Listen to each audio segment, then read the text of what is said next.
안녕하세요. 실화 소개 자주 듣고 있는 애청자예요. 저는 세상에 공짜는 없다고 생각하는 사람이에요. 실제로 살아보니 그렇더라고요. 어찌나 야박하고 무서운 세상인지 남편을 먼저 보내고 아주 제대로 배웠죠. 그래서 공짜 바라는 사람 아주 싫어합니다. 거저 얻으려고 하고 남 뒤통수 쳐서 자기 걸로 만들려고 하는 사람들.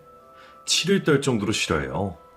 그런데 어쩌다가 그런 사람과 가족까지 되면서 저에게 불행이 닥쳐왔습니다. 모두 제 감을 무시한 행동으로 치르게 된 불행이었어요. 그래서 지금 제 속이 말이 아닙니다. 그 속풀이를 하려고 이곳을 찾았고요. 제가 풀어낸 얘기 잘 들어주세요. 저는 젊은 나이에 남편과 사별을 했습니다. 사람이 언제 죽을지 모르잖아요. 그러니 젊을 때 사별할 수도 있는 거죠. 그런데 그 죽음이 자연스럽지 않은 게 문제였어요. 그것이 제 불행의 시작이 되었고요. 남편은 펀드 매니저로 일을 했어요.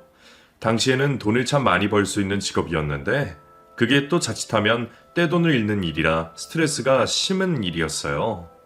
그래도 성과가 좋아서 자신 있게 일을 하던 사람이었는데 남편이 살아있을 때는 수입이 꽤 좋았거든요. 덕분에 저도 딸아이도 넉넉하게 생활할 수 있었어요.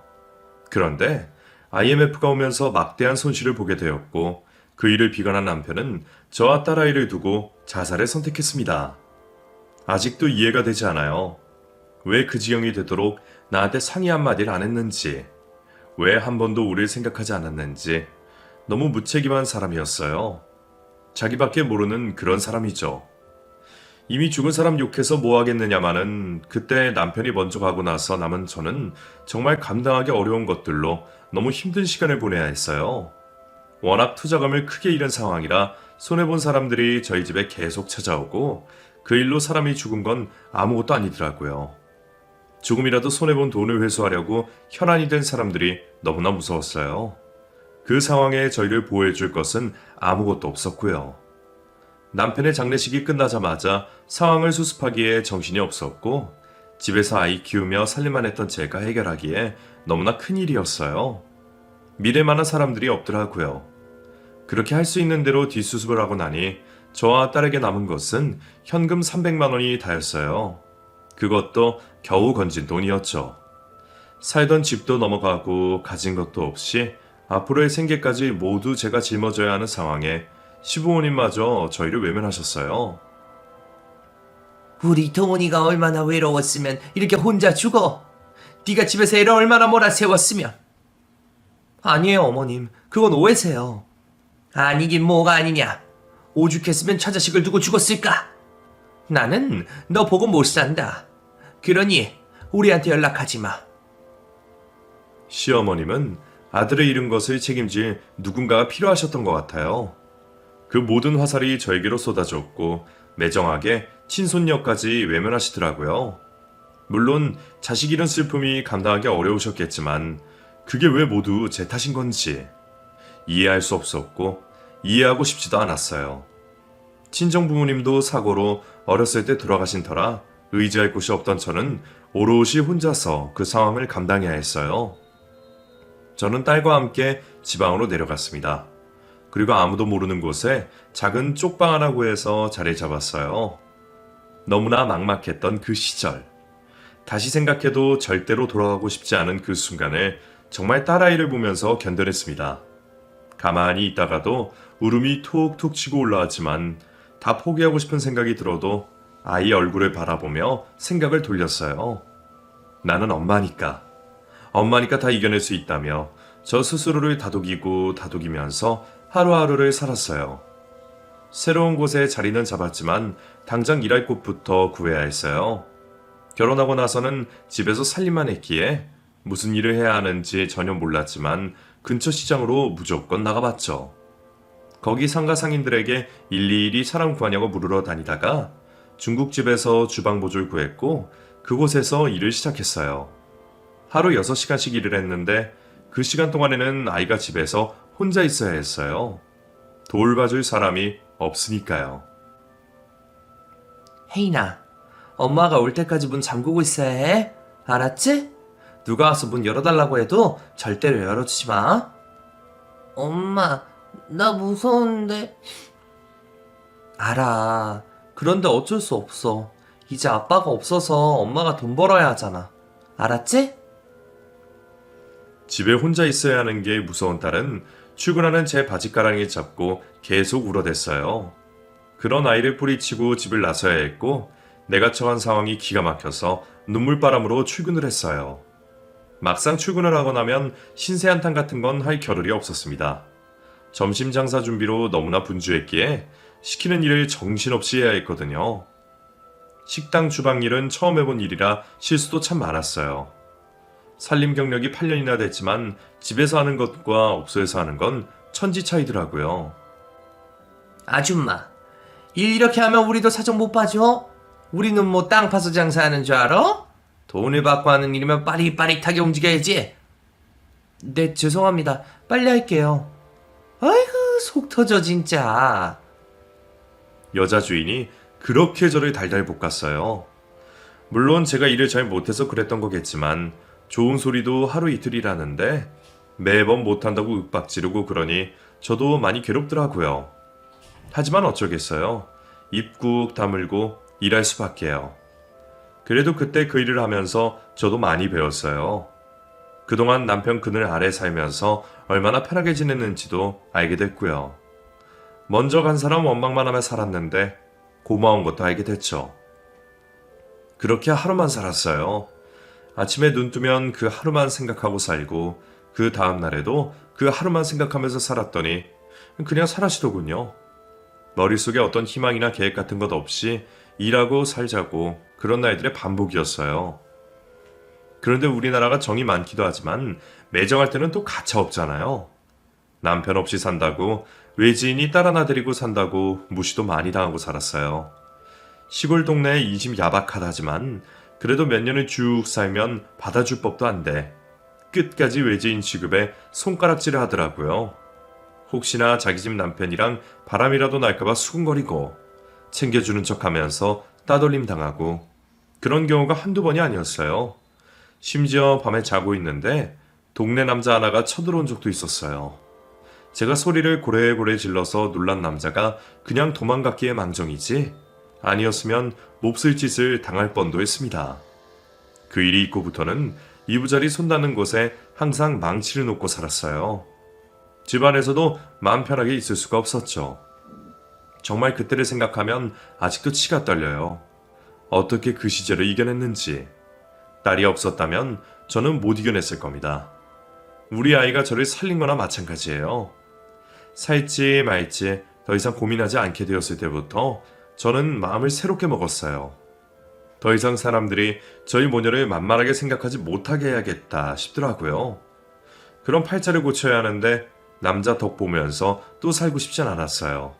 그래서 돈을 모아야겠다고 결심을 하게 됩니다. 내가 돈이 많으면 사람들이 함부로 못할 것 같았어요. 저희 딸에게도 마찬가지로요. 그때부터 닥치는 대로 일을 하게 됐어요. 잠자는 시간 외에는 전부 일을 했죠.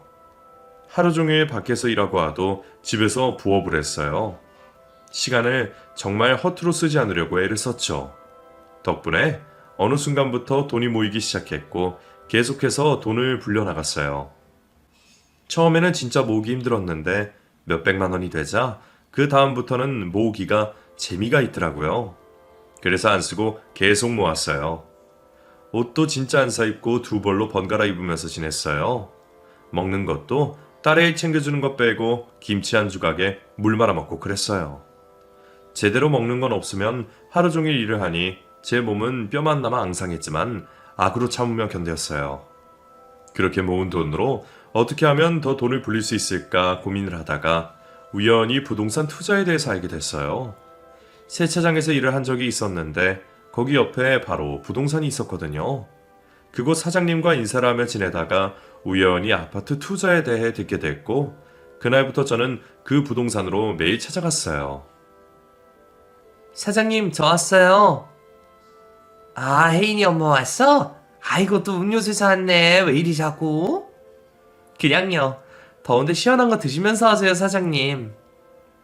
10원짜리 하나도 악착같이 모으던 저였지만 부동산 사장님과 친해져야 한다는 생각에 비싼 음료수를 마다하지 않고 사들고 갔어요.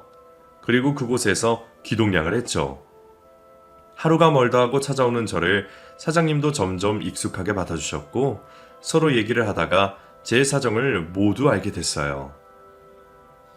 아이고, 혜인이 엄마한테 그런 사정이 있는 줄은 꿈에도 몰랐네. 속사정 없는 사람이 어디 있겠어요. 이제는 다 지난 일인데요, 뭐. 그래도 대단하구먼. 어린 딸 혼자서 건사하며 사는 게 어디 쉬운 일인가? 그래서요, 사장님. 저 돈 벌어야 해요. 우리 딸 저처럼 살게 하면 안 되잖아요. 그러니까 좀 도와주세요. 네? 저는 사장님께 매달리시다시피 부탁을 드렸어요. 난처한 표정을 지으시던 사장님은 곧 저의 부탁을 들어주셨고 그날부터 부동산 투자에 대해 사장님께 배우기 시작했습니다. 그때 들은 이야기들은 딴 세상 이야기 같았어요. 오가는 돈이 어마어마하더라고요. 제가 그동안 모은 돈으로는 발을 내일 염두를 안다는 케이스였어요. 당시에는 대출 규제가 지금처럼 까다롭지 않아서 대출을 끼고 어찌어찌 하더라도 이자 낼 돈까지 감당하려면 제가 버는 걸로는 무리겠더라고요. 어떻게 하면 더 돈을 많이 벌 수 있을까 고민을 하고 있던 찰나에 평소 친하게 지내던 생선가게 할아버지가 일을 그만두신다는 얘기 들었어요. 평소 가게가 바쁠 시즌에 제가 가서 일을 해주고 그랬거든요. 그래서 가게 돌아가는 상황을 훤히 알고 있었고 그만큼 친하게 지내는 분이었어요. 사장님, 왜 가게 접으시는 거예요?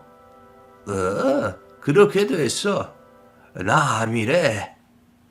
예? 암이요? 평소 기침을 참 많이 하셨어요. 그러면서도 담배를 끊지 못하시고 그러시더니 결국 암에 걸리셨다고 하시더라고요. 저에게 참 살갑게 대해주시던 분이라서 마음이 많이 아팠어요. 부인도 자식도 없이 홀로 생선가게를 운영하시면서 기부도 하시면서 좋은 일도 많이 하셨거든요. 무슨 말을 할지 몰라 눈물만 글썽이고 있는데 사장님은 저에게 뜻밖의 제안을 하셨어요.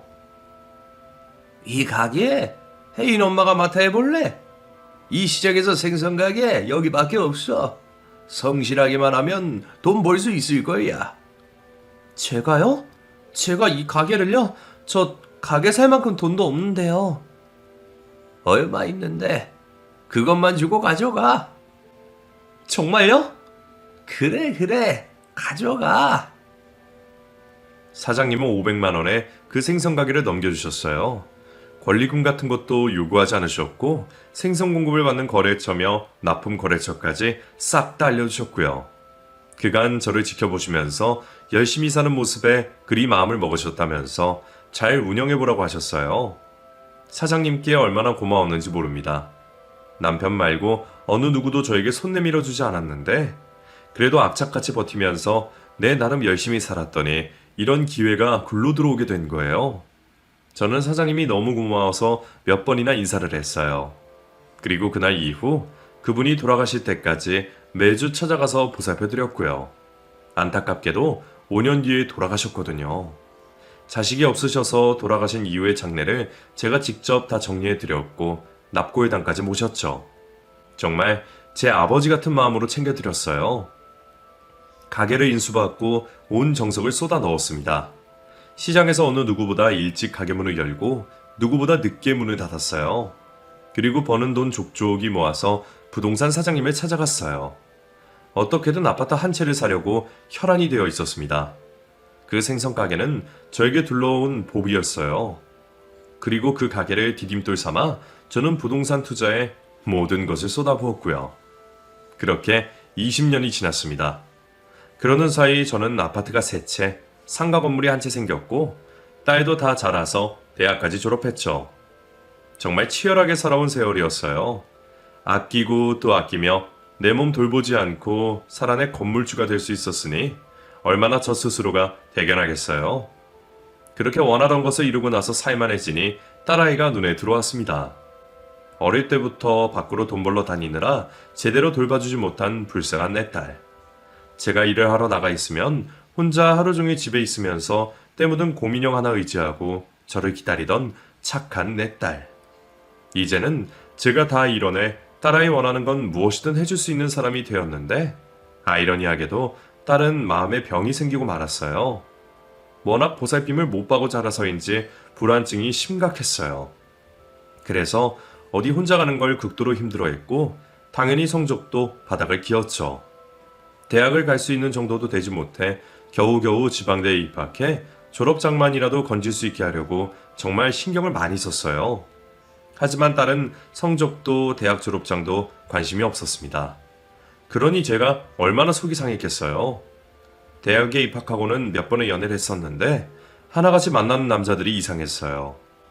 심약한 우리 딸 이용해 먹으려는 논팽이들만 들러붙는 거죠. 너 이번 달 카드값이 왜 이래? 무슨 돈을 이렇게 많이 썼냔 말이야. 한 번은 용돈 쓰도록 준 카드 대금이 200만 원 넘게 나온 적이 있었어요. 내역을 보니 죄다 식당에 영화관에 쇼핑 목록이더라고요. 필요한 옷이나 가방, 신발들은 제가 다 사주는데 아무리 봐도 금액이 너무 크다 싶어 물어봤더니 딸이 머뭇거리면서 말을 하더군요. 그거 제식이 오빠가 필요하다고 해서 사왔어. 뭐? 그럼 이거 전부 그 녀석 거 산다고 썼다는 거야? 걔 거를 네가 왜 사줘? 선물해달라고 조르니까 거절을 못해서. 혜인아. 딸은 그 남자가 헤어지자고 할까봐 해달라는 대로 다 해줬고 한번 맛을 들인 그 녀석이 우리 딸을 이용해 먹은 거죠. 저는 당장 헤어지라고 했어요. 딸은 좋아하는 사람이라고 울고 불며 못 헤어진다고 하더군요. 그렇게 되먹지 못한 남자들만 자꾸 줄줄이 붙었어요. 하나같이 어쩜 그리 나쁜 남자들만 만나는 건지. 너무 속이 상했지만 이미 다 큰 아이 따라다니면서 제가 말릴 수도 없고 제 속만 터져나갔죠. 그렇게 알게 돼서 헤어지게 한 것만 여러 번. 그러는 동안 결심한 건 결혼만은 꼭 중매로 시켜야겠다는 거였어요. 결혼은 연애랑 다르잖아요. 결혼하고 헤어지는 게 쉬운 일도 아니고 혹시나 아이가 생기면 더 곤란해지니 제대로 된 남자한테 시집 보내야지 싶은 거죠. 그런데 자식 일이 어디 마음먹은 대로 되나요? 결혼만은 정말 고르고 골라서 시키고 싶었는데 그것조차 내 뜻대로 되지 않았어요. 이번 주 일요일 호텔 커피숍에 약속 잡았어. 오후 1시니까 나가봐. 나 선보는 거야? 너도 계속 나이 먹어가는데 슬슬 결혼 준비해야지. 언제까지 어중이 떠중이들만 만나고 다닐 거야? 엄마, 나 만나는 사람 있는데. 아휴, 또 생겼어? 그건 그거고 이건 이거야. 엄마 잘하는 분께 부탁해서 마련한 자리니까 그냥 나가. 싫어. 엄마 안 나갈래. 딸은 만나는 사람이 있다면서 선자리에 나가지 않겠다고 고집을 부렸어요. 그냥 내 말대로 해주면 좋을 것 같은데 또 고집을 부리니 속이 터질 것 같더군요. 그래서 만나는 사람 한번 보자고 했어요. 내 눈에 들면 허락하겠다면서요. 이상한 놈 같으면 바로 떼어낼 요량으로 그렇게 말을 했는데 며칠 뒤에 데리고 왔더라고요. 어머님 안녕하세요. 역시 듣던 대로 미인이시네요. 딸이 데려온 남자는 3살 연상이었고 직장인이었어요. 대학 동아리에서 알고 지낸 선후배로 알게 된 사이라고 인사를 하는데 저와 만나는 자리가 처음인데도 살살 웃으면서 주눅 한 번 들지 않고 얘기를 하더라고요. 가만 보니 보통은 아닌 것 같았어요. 그러니 순둥이 우리 딸이 홀딱 넘어간 거죠. 같이 식사를 하는 동안 이런저런 얘기를 나누었지만 딱히 믿음이 가고 그런 스타일은 아니었어요. 듬직하고 우직한 그런 사이감이 좋은데 팔랑팔랑 거리는 놈이라 느낌이 강했기에 마음에 들지 않았거든요. 그래서 그날 만나고 온 뒤 솔직하게 말했어요. 신랑감은 아니라고요. 그랬더니 엄마, 오늘 한 번 보고 사람을 어떻게 알아? 그냥 나 믿고 만나게 두면 안 돼? 이 사람은 달라. 이전에 내가 만난 사람들이랑 다르다고. 네가 뭘 안다고 그래? 그렇게 잘하는 애가 여태 만난 놈들마다 뒤통수 쳤니? 엄마. 결국 그날 딸과 대판 싸웠어요. 내 의도는 그게 아닌데 딸이 내 말을 듣지 않으니 너무 답답하더라고요. 남자 하나가 뭐라고 모녀 사이에 이렇게 분란을 만드는 건지. 딸이 어릴 적 받지 못한 정을 자꾸 다른 데서 채우려는 것 같아 너무 속상한데 어찌할 방법이 없으니 저의 고민은 하루가 다르게 깊어지기만 했어요. 제가 반대를 하는데도 계속 만나겠다고 하니 가만히 두고 봤습니다. 결혼만은 절대 안 된다는 마음으로 연애나 실컷 해라 싶어 그리뒀어요. 그랬더니 역시나 바람을 2번이나 피워서 들키더라고요. 바람 핀 걸 알게 돼서 눈물, 콧물을 펑펑 쏟아내면서도 헤어지지 않고 계속 만났어요. 역시 그 남자가 보통 내기가 아니다 싶더군요. 헤어지라고 몇 번이나 얘기를 했지만 그럴 때마다 얻는 것 없이 딸과 싸우기만 해서 결국 제가 한 발 물러나 계속 지켜봤어요. 제 불에 지쳐 언젠가는 둘이 끝이 날 거라고 여겼는데 글쎄 결혼하겠다고 하는 겁니다. 생각지도 않은 결과라 너무 놀랐고 저는 2번 생각하지 않고 결사반대를 했죠. 이거사, 너 놔두고 2번이나 바람핀 놈이야. 근데 뭐래? 결혼을 해? 네가 제정신이야? 엄마, 나 그 사람 사랑해. 바람 피운 거 맞는데 다 실수래. 다시는 그러지 않겠다고 약속했어, 엄마. 제발 허락해줘, 어? 딸은 결혼시켜달라고 저에게 매달리기 시작했어요. 그때마다 절대 안 된다고 강하게 나갔는데 도저히 안 되겠는지 만나는 남자까지 데리고 와서 같이 저에게 얘기를 하는 겁니다. 장모님, 제발 저희 결혼 허락해 주십시오. 누가 네 장모야? 저 혜인이 행복하게 해줄 자신 있습니다. 제발 믿어주십시오. 연애하는 동안 내가 하는 바람만 2번이야. 근데 내가 널 어떻게 믿어, 어? 저는 강경하게 나갔어요. 제 사전에 절대로 허락할 수 없는 조건이었어요. 그런데 참 끈질기더군요.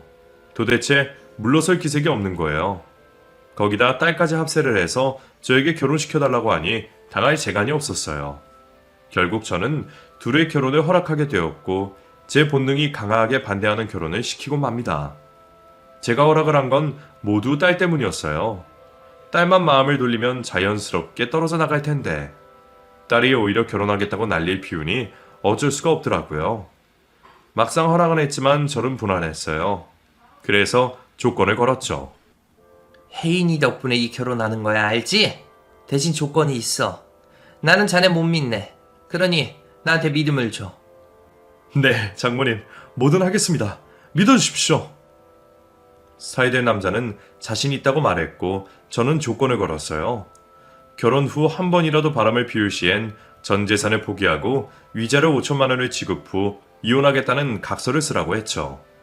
그리고 그 각서를 공증받겠다고 했어요. 사이될 사람은 절대 그런 일은 일어나지 않겠지만 각서가 있어야지 자신을 믿을 수 있다면 그렇게 하겠다며 기꺼이 각서를 작성해 주었어요. 그리고 사이는 그 전에 딸이 만났던 여러 남자들과 자기는 다르다며 딸을 사랑해서 결혼하는 것이지 재산을 보고 결혼하는 것이 아니라고 말했어요. 그리고는 대출을 조금 받아야 하긴 하지만 신축 아파트에서 신혼을 시작할 형편은 된다며 말했어요. 저는 그 말에 마음이 조금 움직였어요. 썩 내키지 않는 사귐이었지만 저는 딸의 결혼을 축하해 주었어요. 결혼 초 딸아이는 정말 행복해했고 사이도 애살 있게 굴며 저희 집에 왕래도 자주 하며 지냈어요. 점점 저도 사이를 보는 시선이 달라졌어요. 그리고 저는 힘들게 직장 생활하면서 번 돈으로 아파트 대출금을 갚고 나면 모을 돈도 없고 그러면 돈 버는 재미가 없어진다며 사이에게 신혼집을 마련할 때 받았던 대출금을 갚으려고 돈을 해주었어요. 사위는 아니라며 젊었을 때 고생은 사서 한다며 마다했지만 저는 사위뿐만 아니라 제 딸이 돈 걱정 없이 여유롭고 풍족하게 살고 싶은 마음이 컸던지라 고집을 피워 아파트 대출금을 다 갚아주었어요. 사위는 너무 감사하다며 더 잘하겠다며 한박 웃음을 지었죠. 이제는 둘 사이에 근심거리도 없이 행복한 일만 생길 거라고 생각했었는데 딸이 결혼한 지 3년이 지나도록 아이가 생기지 않았어요. 아직 젊다며 천천히 가져도 된다고 말을 했지만 딸의 얼굴은 시간이 갈수록 점점 더 어두워졌어요. 저는 그런 딸이 걱정이 되어 용하다나 한의원에 가서 진맥도 짚어보고 몸에 좋다는 것을 다 해봤지만 아무 소용이 없었어요. 그러던 어느 날 딸이 운전하던 차가 전복되어 병원에 실려갔다는 전화를 받았어요. 저는 신발도 제대로 신지 못한 채 병원으로 달려갔고 딸은 수술실에 들어갔고 같이 실려온 사이는 가벼운 타박상만 있을 뿐 다행히 멀쩡했어요. 딸의 수술은 잘 마무리가 되었어요.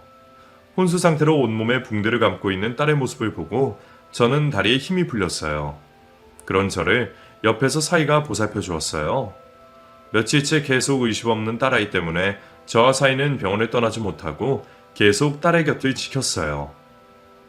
딸의 상태가 길어질 것 같은 느낌이 들었던 저는 잠들어 있던 사이를 깨워 병원에는 내가 있을 테니 집에 가서 옷도 갈아입고 쉬었다가 오라고 말했어요. 급한 일이 생기면 바로 연락을 주기로 했죠. 사이는 처음에는 거절을 하다가 제가 계속 얘기하니 못 이기는 척 가방을 들고 병원을 나섰어요. 저는 의자에 앉아 어서 딸이 깨어나기를 간절히 기도했어요.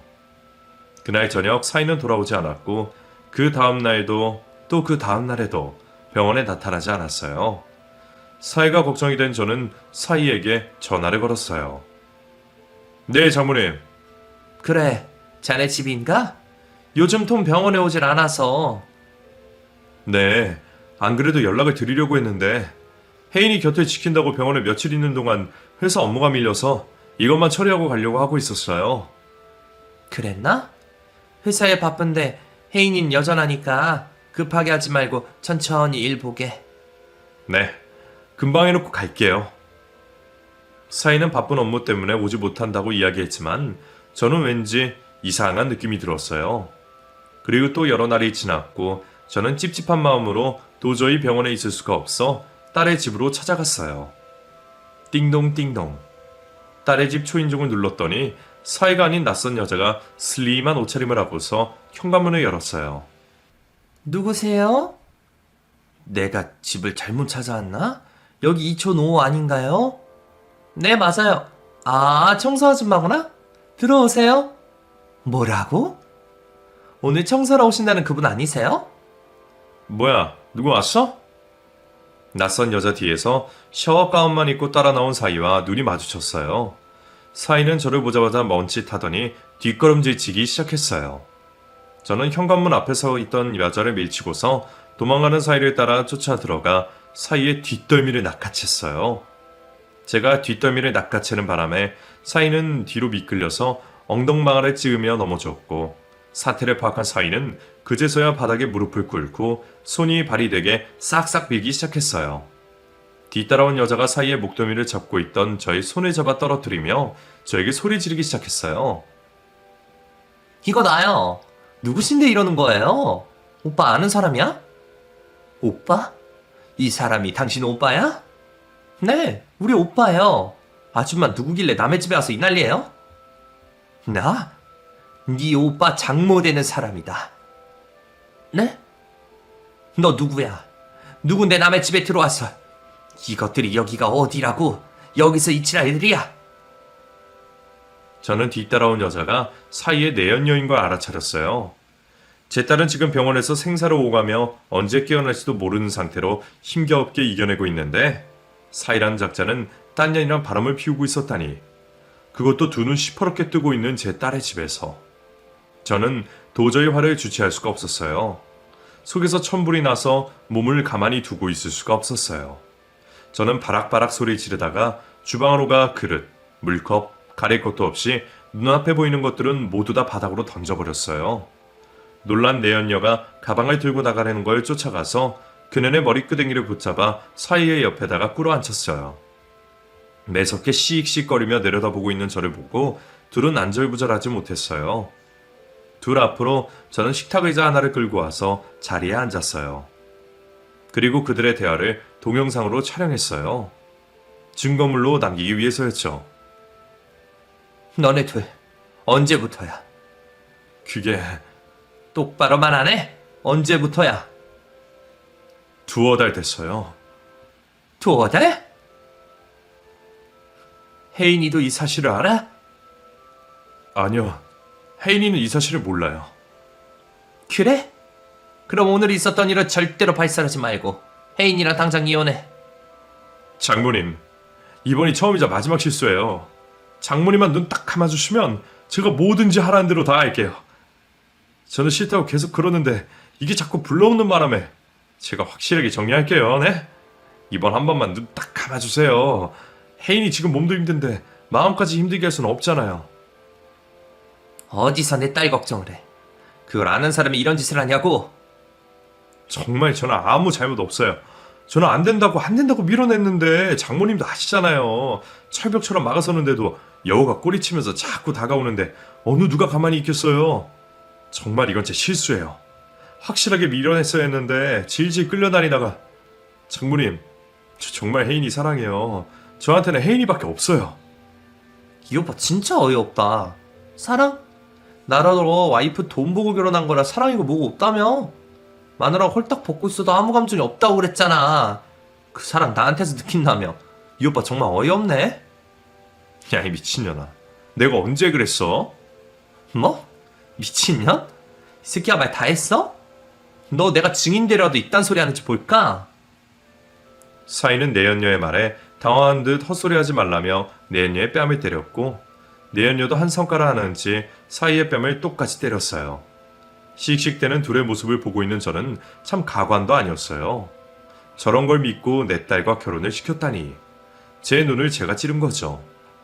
그때 딸을 두들겨 패서라도 뜯어 말렸어야 했는데 딸을 말리지 못한 제 자신이 너무나 후회스러웠어요.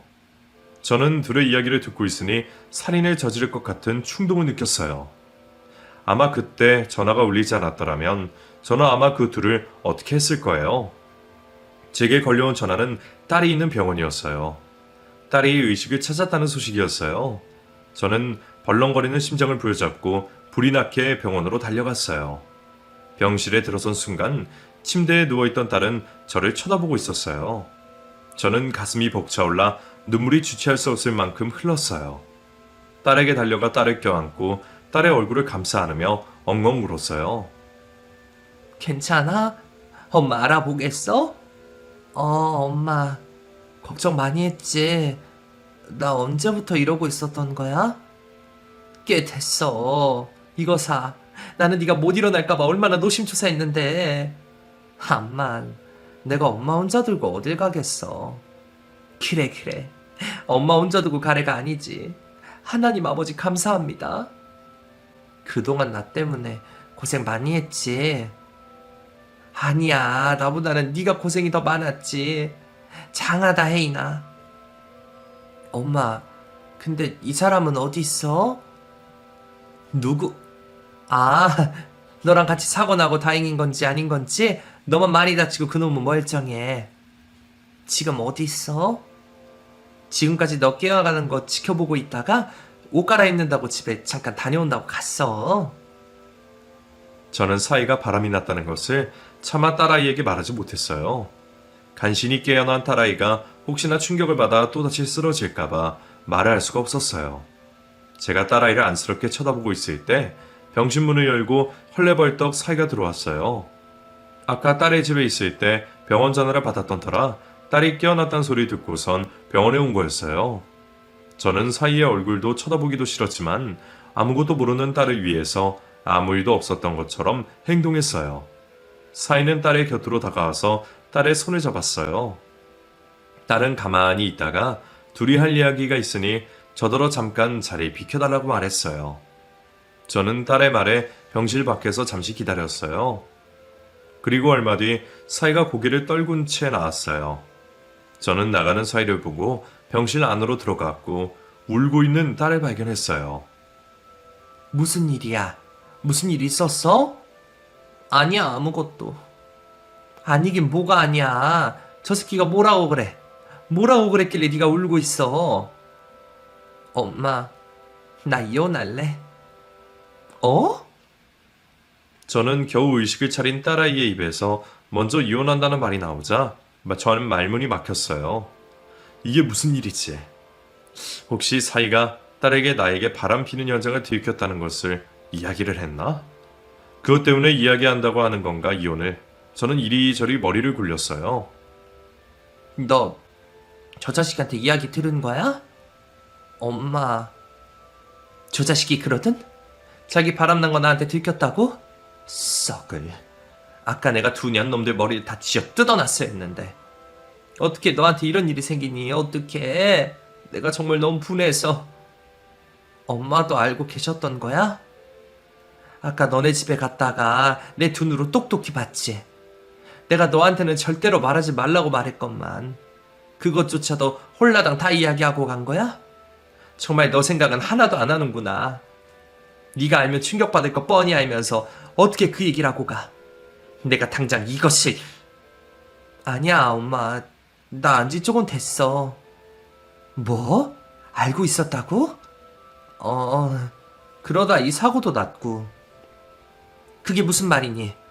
자세히 이야기 좀 해봐. 사이가 와서 홀라당 다 말해놓고 간 줄로만 알았었는데 딸이 사이의 바람을 알고 있었다니 저는 딸의 이야기를 듣고 충격에 빠졌어요. 딸은 사고가 나던 날 사이가 그 내연녀랑 같이 있는 현장을 목격했고 들킨 것을 한 사이가 부랴부랴 차를 타고 이동하던 딸을 쫓아가던 도중 뒤에서 딸의 차를 받게 됐고 딸은 그 충격으로 내리막길을 내려오다 차가 미끄러져 가드레일을 부딪히는 바람에 전복 사고가 난 것이었어요. 저는 딸의 이야기를 듣고 피가 거꾸로 쏟는 듯 했어요. 여지껏 딸의 운전 미숙으로 인한 사고라고 생각했었는데 자신이 바람핀다는 것을 안 딸의 입막음을 하려고 쫓아오던 사이의 차와 충돌해서 생긴 사고였다니 저는 눈알이 뒤집혀 아무것도 눈에 보이지 않았어요. 저는 그 길로 딸의 집으로 쫓아가서 문을 열라며 발로 문을 차고 주먹으로 문을 두드렸죠. 현관문이 열리고 사이가 나왔어요. 저는 사이를 보자마자 사이의 목에 팔을 걸고 온 힘을 다해 몸을 흔들어댔어요. 사이가 비틀거리며 중심을 잃고 바닥에 쓰러지자 저는 사이의 얼굴을 인정사정 볼 것 없이 마구잡이로 두들겨 팼어요. 아무것도 모르는 상태에서 저의 공격을 받았던 사이는 처음에는 맞고 있다가 점차 저를 힘으로 제압을 했고 왜 그러냐며 제 팔을 붙잡았어요. 저는 팔을 뿌리치려고 발버둥을 쳤지만 건장한 남자를 이길 수가 없었어요. 저는 고래고래 고함을 질러댔고 맞은편에 살던 집에서 사람들이 쫓아 들어왔어요. 남자 하나는 저의 양손을 붙잡고 있는 사이를 저에게서 떨어뜨리고 안간힘을 썼어요. 그러자 사이는 그런 남자에게 남의 일에 관심 끄라며 어깨로 밀어냈고 저는 경찰에 신고를 해달라며 소리를 질렀어요. 남자를 뒤따라오던 여자는 경찰에 신고를 했고 얼마 있지 않아 경찰이 들이닥쳤어요.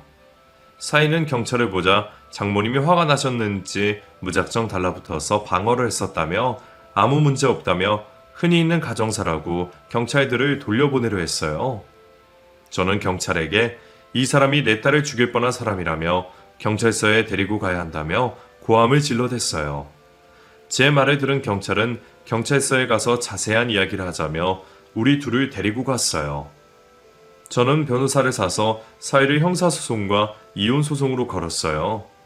결혼하기 전 바람피다가 결릴 경우 모든 재산을 포기하고 위자료도 5천만 원을 지급한다는 각서와 사이와 내연녀의 대화가 남긴 동영상을 증거로 제출했어요. 사이는 재판을 통해 죗값을 받기 위해 감옥에 들어갔어요.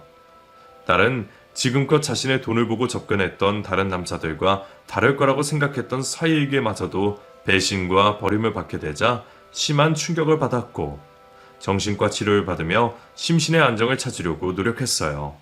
또한 재활 치료도 꾸준히 받았고요. 몸이 나아지는 건 눈에 보이지만 병든 마음이 나아지는 건 눈에 보이지 않으니 딸의 상태를 저는 가늠하기가 힘들었어요. 아직까지도 딸은 다시는 남자와 만나지 않겠다며 남자에 대한 안 좋은 감정이 있어 사회생활도 힘들어요. 하지만 언젠가는 건강해진 몸과 마음으로 세상을 살아갈 수 있을 거라고 믿고 있어요. 꼭 그렇게 되길 바라고요. 그렇기 위해서 저 먼저 그것에서 벗어나게 해야겠죠. 있었던 일을 없었던 일로 만들기엔 너무 힘들겠지만 딸을 위해서 저도 마음을 다잡아 보려고 합니다. 이렇게 사연으로나마 제 속풀이를 하게 되니 마음이 한결 가벼워지는 것 같아요. 제 이야기를 들어주신 청취자분들께 너무나 감사드립니다.